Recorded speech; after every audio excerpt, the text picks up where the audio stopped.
रामायण की दिव्य कथा स्वर्ण मृग और सीता हरण की षड्यंत्रपूर्ण शुरुआत। लंका में क्रोध रावण का निर्णय।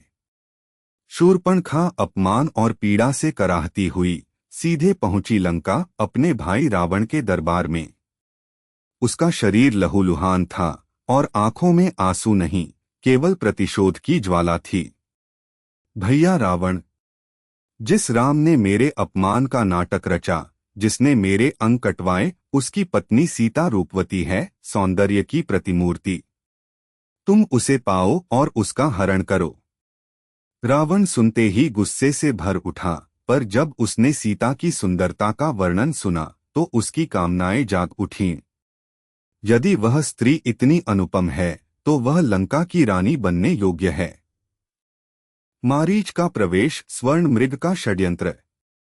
रावण ने योजना बनाई, लेकिन जानता था कि राम को अकेले करना होगा।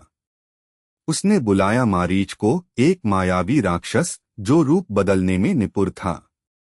रावण ने आदेश दिया, मारीच, तू एक स्वर्ण मृग बनकर पंचवटी जा। ऐसा मृग बन जिसे देखकर सीता मुग्ध हो जाए। राम उसे पकड़ने जाएं, लक्ष्मण भी दूर जाएं, और तभी मैं सीता का हरण करूं। मारीच भयभीत था। रावण, राम के हाथों मृत्यु निश्चित है। पर रावण के क्रोध और बलपूर्वक आदेश के आगे उसे झुकना पड़ा। पंचवटी में स्वर्ण मृग का आगमन। एक दिन सीता ने वन में एक विचित्र रूपवती हिरण को देखा, जिसका शरीर सोने के समान चमक रहा था, जिसकी आंखें हीरे सी थीं और चाल बिल्कुल अद्भुत थी। प्रभु राम, देखिए कितना सुंदर मृग है। कृपया इसे पकड़ लाइए। मैं इसे अपने कुटिया के पास देखना चाहती हूँ।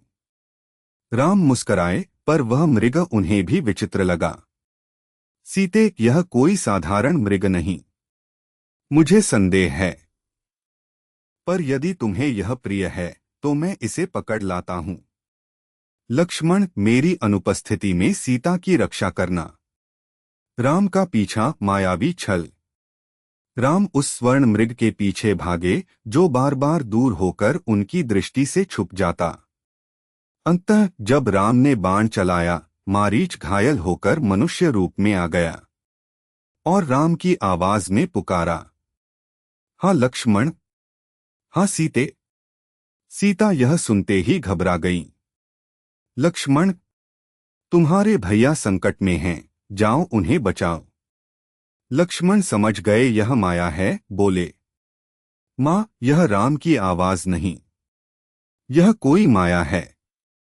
पर सीता के बार बार आग्रह करने पर वे भी राम की खोज में निकल पड़े। अगले भाग में सीता हरण और जटायु का बलिदान।